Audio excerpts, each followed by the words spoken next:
Olá, chegou a hora de você ficar muito mais informado na TV e na internet. Vamos aos destaques desta edição. 12 milhões de brasileiros ainda não sabem ler nem escrever. Vendas de combustível caem na região. Saldo negativo da Previdência ultrapassa 227 bilhões de reais. Alimentos transgênicos podem causar câncer. E veja também. Você que está aí em casa, preparado para curtir o carnaval, preste muita atenção nessa entrevista que o Tenente Lopes vai nos conceder aqui. Ele é da Polícia Rodoviária, da Polícia Militar do Estado de São Paulo e tem dicas muito importantes. Eu quero lembrar a você que bebida e direção só combinam em batida. Cuidado. Você confere essas e outras informações no Repórter Setorial, que já começou.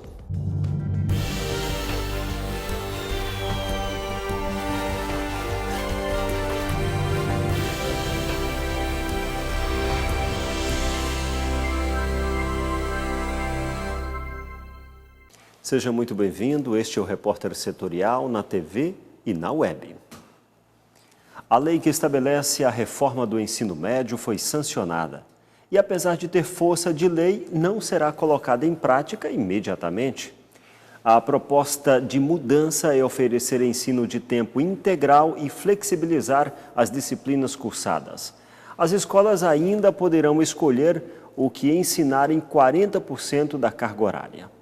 A proposta é oferecer ensino de tempo integral e flexibilização das disciplinas cursadas. No antigo modelo de ensino, o aluno era obrigado a cursar 13 disciplinas no decorrer dos 3 anos de ensino médio. Depois da reforma, apenas 60% das disciplinas comuns serão obrigatórias. O restante vai ficar a critério do interesse do aluno em áreas específicas, como filosofia, sociologia, educação física e artes. As opções oferecidas vão ser definidas por cada rede de ensino e também pelas escolas. O Ministério da Educação também propõe um aumento na carga horária, que vai passar de 800 horas para 1.400 horas anuais. Este momento é um momento, digamos, Mendonça, muito revelador do nosso governo, que é um governo de reforma. E um governo, volto a dizer, de ousadias, mas ousadias responsáveis. Ousadias necessárias para que o país possa crescer, para que o país possa prosperar. Educação é fundamental para o país e, se é fundamental, nós não nos esquecemos dela. No próximo orçamento, o aumento foi de 10 bilhões de reais para a educação. Apesar de ter força de lei, as mudanças deverão acontecer aos poucos, já que a aplicação do novo modelo depende da definição da Base Nacional Comum Curricular, que deve ser homologada em 2017. Um dos objetivos da reforma é cumprir a etapa 6 do Plano Nacional de Educação, que prevê ensino de tempo integral em 50% das escolas e 25% das matrículas na educação básica até 2024. Ainda falando sobre educação, quando o programa Educação para Todos foi criado, ele tinha o objetivo de reduzir em até 50% os índices de analfabetismo no Brasil até o ano de 2015. Mas essa meta não foi cumprida e o resultado disso, mais de 12 milhões de brasileiros acima dos 15 anos que ainda não sabem ler nem escrever. O Brasil é um dos 100 países que não cumpriram a meta 4 do Programa Educação para Todos, que previa a redução de 50% nos índices de analfabetismo até 2015. O levantamento da Organização das Nações Unidas para a Educação, a Ciência e a Cultura mostrou que dos 139 países participantes, apenas 39 ou 28% comprovam ter cumprido a meta de redução. Na última quarta-feira, foi divulgada a 3ª edição do Relatório Global sobre Aprendizagem de Adultos e Educação, onde a Unesco afirmou, com base nas informações enviadas pelos países, que em 2015 o mundo tinha 758 milhões de adultos analfabetos. Desse número, 115 milhões são jovens e tinham entre 15 e 24 anos de idade. 139 Estados-membros da Unesco responderam à pesquisa de monitoramento que deu origem ao relatório, onde foram avaliados os progressos dos países que assinaram o Marco de Ação de Belém em 2009. As propostas políticas incluídas no documento abrangem as áreas saúde e bem-estar, emprego e mercado de trabalho e vida social, cívica e comunitária. 85% dos países que participaram do levantamento declararam que a alfabetização e as habilidades básicas eram uma prioridade dos programas de aprendizagem. 46% disseram que o investimento inadequado é um fator relevante que impede a educação dos adultos. O relatório também revela que 63% dos adultos com dificuldades de alfabetização são mulheres. A taxa de meninas fora da escola também é maior que a taxa de meninos.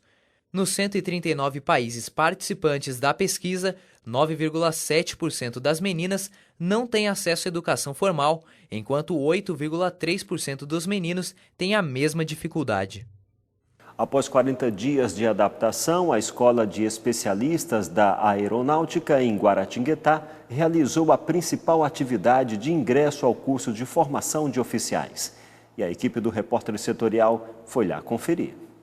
No dia 8 de janeiro, a Escola de Especialistas de Aeronáutica recebeu os alunos para o período de adaptação. Eles foram inseridos numa rotina pesada, onde tiveram várias instruções no campo militar, ordem unida, educação física, onde aprenderam a marchar, prestar uma continência, fazer apresentação individual e coletiva. E com isso eles pegaram um espírito de corpo, tiveram instruções de vários regulamentos e a gente vai chegar no nosso objetivo para essa fase, que é inserir esses alunos, o restante do corpo de alunos, para que eles comecem o ano letivo agora de 2017. No último dia 17, a Escola de Aeronáutica realizou no pátio do corpo de alunos o tradicional banho do bicho. Familiares vieram dos mais diversos estados. Do Rio de Janeiro. Que hora a senhora chegou? 8h30 da manhã. Tá ansiosa? Muito, muito ansiosa. Há quantos dias que você não vê o seu namorado? 40 dias. Teve família que tentou traduzir como foram esses 40 dias. 40 dias de coração pequenininho. O evento marca o encerramento do período de quarentena dos esquadrões Azul e Prata. A cerimônia foi presidida pelo comandante Brigadeiro Ferreira, acompanhado do comandante do Corpo de Alunos, Coronel Aviador Éder Santarone, além de oficiais e graduados do efetivo da escola. A solenidade formaliza a conquista à condição de aluno e especialista da Força Aérea Brasileira. O Lucas Machado está ali entre os demais e pela farda a gente não consegue localizá-lo por aqui, mas a mãe dele está conosco e ela vai nos falar como surgiu o amor pela Força Aérea Brasileira. Olha, na verdade, muito cedo. Aos 5, 6 anos, o Lucas tinha uma amiguinha que ele gostava muito, que o pai era piloto. E ele vivenciava essa realidade, entrava dentro dos aviões, participava dos portões abertos. E ele foi tomando gosto. E a partir dos 7, 8 anos, ele começou a desenhar muito e desenhava só aviões. Ele desenhou, inclusive, o avião da Esquadrilha da Fumaça, trouxe para os pilotos autografarem. E aí, depois a gente viu que realmente era esse o desejo dele, então ele foi se preparar. Muito estudo, muita dedicação, muita coisa que ele abriu mão para poder estar vivendo esse momento. O fim da cerimônia foi marcado pelo banho realizado pelo caminhão do pelotão contra incêndio. A emoção foi o sentimento que falou por todos que ali estavam presentes. Segundo o comandante aviador, o objetivo é um só. Uma adaptação orgânica, emocional e também prepará-los para começar o ano juntamente com o restante do corpo de alunos. A partir de segunda-feira, eles já vão ter aula na divisão de ensino, aula do campo técnico e a aula do campo militar e educação física, ordem unida, também continua. Minha gente, de acordo com a Previdência Social, o Brasil é um dos poucos países do mundo que ainda não tem uma regra em relação aos gastos do INSS. E caso a reforma não seja aprovada, o rombo da Previdência pode aumentar ainda mais. Só em 2016, o saldo negativo das contas ultrapassaram os 227 bilhões de reais. O Brasil precisa se adequar às melhores práticas internacionais e estabelecer uma idade mínima para se aposentar. Essa foi uma das mensagens do secretário de Previdência Social, Marcelo Caetano, na comissão especial que discute a reforma da Previdência na Câmara. Segundo Caetano, o Brasil é um dos poucos países do mundo que ainda não tem uma regra do tipo. E o secretário apresentou outro problema: as contas. De acordo com Caetano, caso a reforma não seja aprovada, o rombo vai aumentar. O gasto do INSS com proporção do PIB, ele está flutuando aí na faixa de 8%. Com o processo de envelhecimento populacional, no ritmo que a gente vê, quer dizer, esse gasto vai subir. Claro que não é de um dia para o outro, isso daí leva um tempo.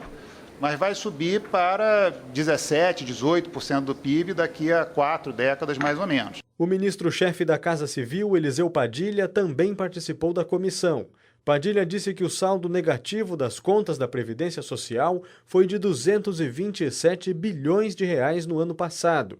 O valor é 4 vezes maior do que o orçamento da cidade de São Paulo, que é a mais rica do país.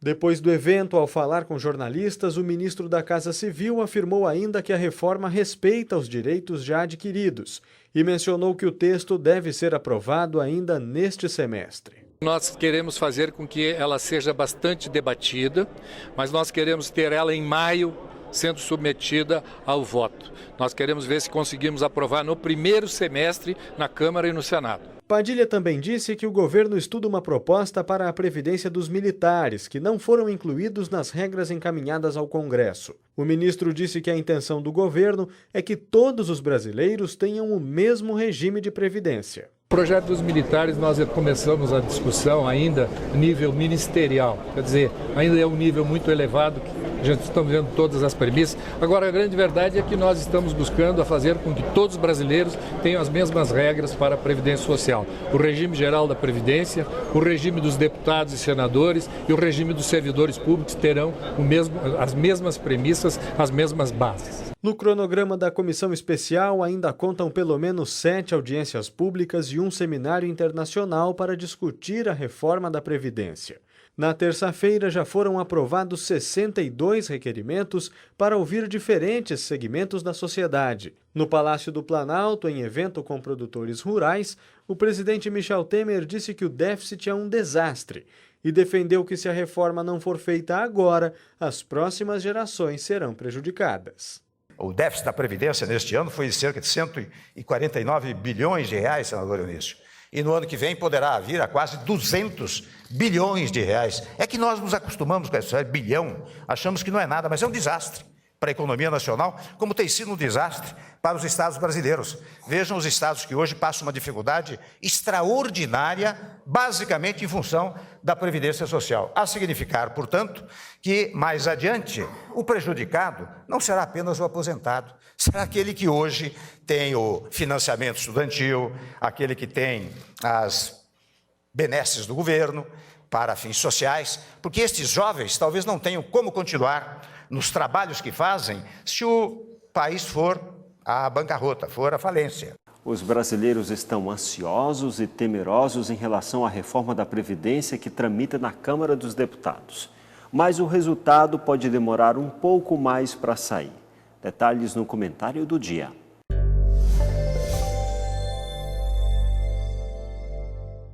Amigos, o ministro-chefe da Casa Civil voltou a criticar o sistema previdenciário brasileiro, dizendo que o Brasil está atrasado no tempo porque todo mundo tem idade limite, né? Idade mínima para concessão dos benefícios. O Brasil estaria atrasado.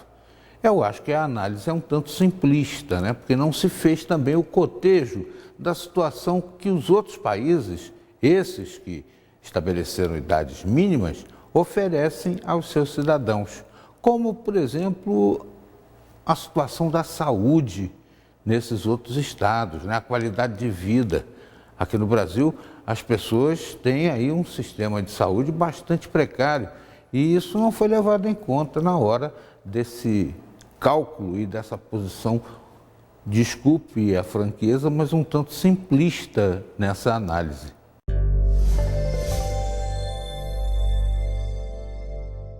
Como alternativa no período de carnaval, muitas pessoas escolhem sítios e fazendas como rota de passeio.